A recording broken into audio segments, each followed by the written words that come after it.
ಹಾವೇರಿಯ ಯುವಕನೊಬ್ಬ ಸದ್ದಿಲ್ಲದೆ ತನ್ನ ಮನೆಯಲ್ಲಿ ಕನ್ನಡದ ಕಂಪನ್ನು ಬೀರಿದ್ದಾನೆ.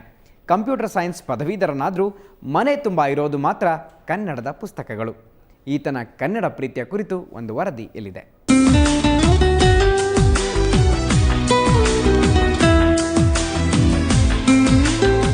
ಹೀಗೆ ಪುಸ್ತಕಗಳನ್ನ ಜೋಡಿಸ್ತಾ ಇರೋ ಈ ಯುವಕನ ಹೆಸರು ವಾಗೀಶ್ ಹೂಗಾರ್.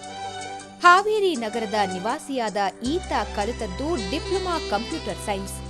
ಹಾಗಂತ ಕಂಪ್ಯೂಟರ್ಗೆ ಸಂಬಂಧಿಸಿದ ಯಾವುದೇ ಪುಸ್ತಕಗಳು ಮನೆಯಲ್ಲಿ ಸಿಗಲ್ಲ. ಆದರೆ ಕನ್ನಡದ ಪುಸ್ತಕಗಳಿಗೆ ಇಲ್ಲಿ ಕೊರತೆ ಇಲ್ಲ.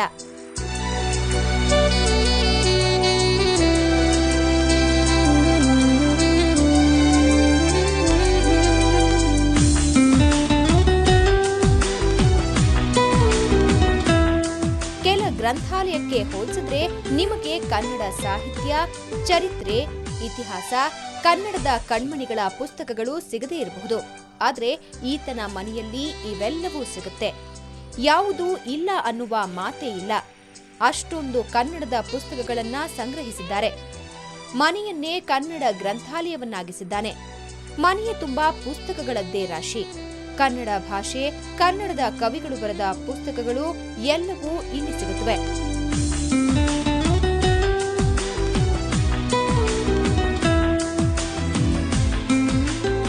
ಕಲಿಯೋ ಟೈಮ್ನಾಗಿಂದ ನನಗೆ ಇವು ಕುವೆಂಪು ಅವರು, ದ ರಾ ಬೇಂದ್ರೆ, ಶಿವರಾಮ್ ಕಾರಂತ್ ಅವರು ಬುಕ್ ಓದಂಥ ಒಂಥರ ಆಸಕ್ತಿ ಹುಟ್ಟಿತು. ಅವಾಗಿಂದ ನಾನು ಇದು ಬುಕ್ಸ್ ಎಲ್ಲ ಕಲೆಕ್ಷನ್ ಮಾಡ್ತಾಯಿದ್ದೀನಿ.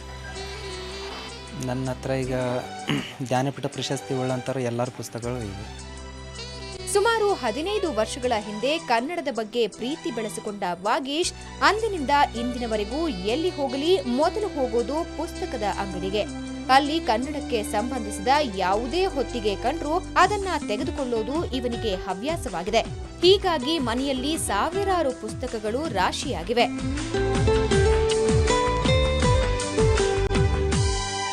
ಎಲ್ಲ ಸಾಹಿತ್ಯ ಸಮ್ಮೇಳನಕ್ಕೆ ಹೋಗಿ ಅಲ್ಲಿ ಓದ್ತಕ್ಕಂಥ ಎಲ್ಲ ಬುಕ್ಗಳನ್ನು ತೊಗೊಂಡು ಮನೆಯಲ್ಲಿ ಸಂಗ್ರಹ ಮಾಡಿ, ನಾವು ಲೈಬ್ರರಿಗೆ ಹೋಗ್ತಕ್ಕಂಥ ಸಮಸ್ಯೆ ಇಲ್ಲ.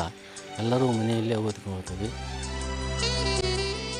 ಕೇವಲ ಪುಸ್ತಕಗಳ ಸಂಗ್ರಹ ಮಾತ್ರವಲ್ಲ, ಕನ್ನಡ ದಿನಪತ್ರಿಕೆಗಳಲ್ಲಿ ಬಂದ ಅಂಕಣ, ಲೇಖನಗಳನ್ನ ಕಟ್ ಮಾಡಿ ಅಚ್ಚುಕಟ್ಟಾಗಿ ಸಂಗ್ರಹಿಸಿದ್ದಾರೆ. 15 ವರ್ಷಗಳ ಹಿಂದಿನ ಲೇಖನಗಳು ಇಲ್ಲಿ ಓದಲು ಸಿಗುತ್ತಿವೆ. ಸಾಲುತ್ತಕ್ಕೆ ಹೆಸರಾಂತ ಬರಹಗಾರರ ಭಾವಚಿತ್ರಗಳನ್ನ ಸಂಗ್ರಹಿಸಿದ್ದಾನೆ. ಕನ್ನಡಕ್ಕೆ ಸಂಬಂಧಿಸಿದ ಯಾವುದೇ ಕಾರ್ಯಕ್ರಮವಿದ್ರೂ ಅಲ್ಲಿ ತಪ್ಪದೆ ಹಾಜರಾಗ್ತಾನೆ.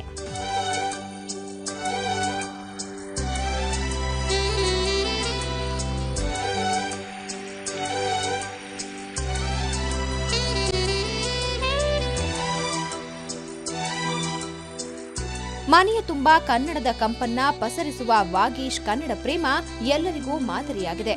ಈತನ ಕನ್ನಡ ಕೃಷಿಗೆ ಸಲಾಂ ಅನ್ನಲೇಬೇಕು.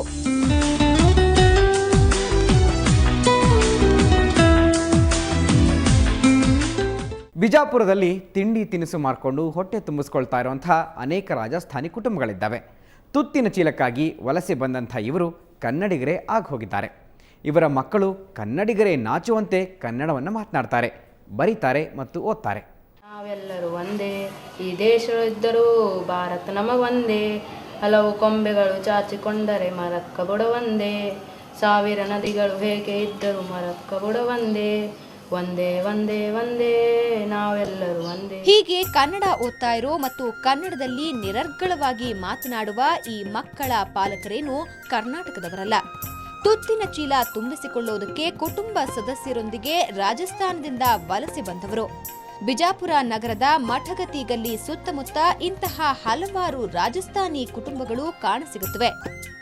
ಪಾನಿಪುರಿ ಮಾಡೋದು, ಲಘು ಉಪಹಾರ ಮಾರಾಟ ಇತ್ಯಾದಿ ಇವರ ವೃತ್ತಿ.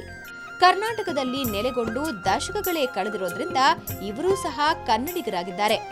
ಇಲ್ಲಿನ ನಾಡು ನುಡಿಯ ಸಂಸ್ಕೃತಿಯನ್ನ ಮೈಗೂಡಿಸಿಕೊಂಡಿದ್ದಾರೆ. ಜನ್ ಜನ್ ಜನ ದೇಬ ತುಂಬ ಹನ ಮೇಲೆ ತತ್ತಿ ಬಿರಸತ್ತು ತನ್ ತನ್ ತನ್ನ ನದಿ ಒಂದು ಮತ ತನ. ಈ ಮಕ್ಕಳು ತಂದೆ ತಾಯಿಯೊಂದಿಗೆ ವ್ಯಾಪಾರದಲ್ಲೂ ಸಹಕರಿಸ್ತಾರೆ. ಅವರ ವ್ಯಾವಹಾರಿಕ ಭಾಷೆಯು ಕನ್ನಡವೇ ಅನ್ನೋದು ವಿಶೇಷ. ನಮ್ದು ಬಿಸ್ನೆಸ್ ಐತ್ರಿ. ಸಾಲಿಗೆ ಹೋಗಿ ಮತ್ತು 5ಕ್ಕೆ ಬಿಸ್ನೆಸ್ಸಿಗೆ ಹೋಗ್ತೀವಿ. ನಮ್ಮ ಸೋಡಾ ಗಾಡಿ ಐತಿ, ಐಸ್ ಕ್ರೀಮ್ ಗಾಡಿ ಐತಿ, ಬೇಲ್ಪುಡಿ ಗಾಡಿ ಐತಿ. ಕರ್ನಾಟಕವ್ರು ಭಾಳ ನಮ್ಗೆ ಸಪೋರ್ಟ್ ಕೊಡತ್ತಾರ. ನಮ್ಮ ಪಪ್ಪ ಮಮ್ಮಿನೂ ಕಲ್ಸಾಕತ್ತಾರ, ಕಲಿಸ್ಬೇಕು ನಮ್ದು ಆಸೆ ಐತಿ. ಕನ್ನಡ ನಾಡಿನ ಹೃದಯ ಭಾಗವಾಗಿರುವ ಉತ್ತರ ಕರ್ನಾಟಕದಲ್ಲೂ ಸಹ ಬರಬರ್ತಾ ಕನ್ನಡ ಬೇಡ ಎನ್ನುವಂತಾಗಿದೆ. ಇಂಥ ಹೊತ್ನಲ್ಲಿ ಎಲ್ಲಿಂದಲೋ ಬಂದವರು ಕನ್ನಡ ಕಲಿತು ಮಾತಾಡ್ತಾರೆ, ನಮ್ಮ ಮಾತೃಭಾಷೆಯಲ್ಲಿ ವ್ಯವಹರಿಸ್ತಾರೆ ಅಂದ್ರೆ ಹೆಮ್ಮೆ ಅನ್ಸುತ್ತೆ. ಹುಡುಕಾಡಿದ್ರೆ ಕನ್ನಡ ನಾಡಿನಾದ್ಯಂತ ಇಂಥ ಅಪರೂಪದ ಭಾಷಾಭಿಮಾನಿಗಳು ಸಿಗ್ತಾರೆ. ಇಂಥ ಅಭಿಮಾನಿಗಳ ಕುರಿತು ತಿಳಿದುಕೊಳ್ಳುವ ಮೊದಲೊಂದು ಸಣ್ಣ ವಿರಾಮ.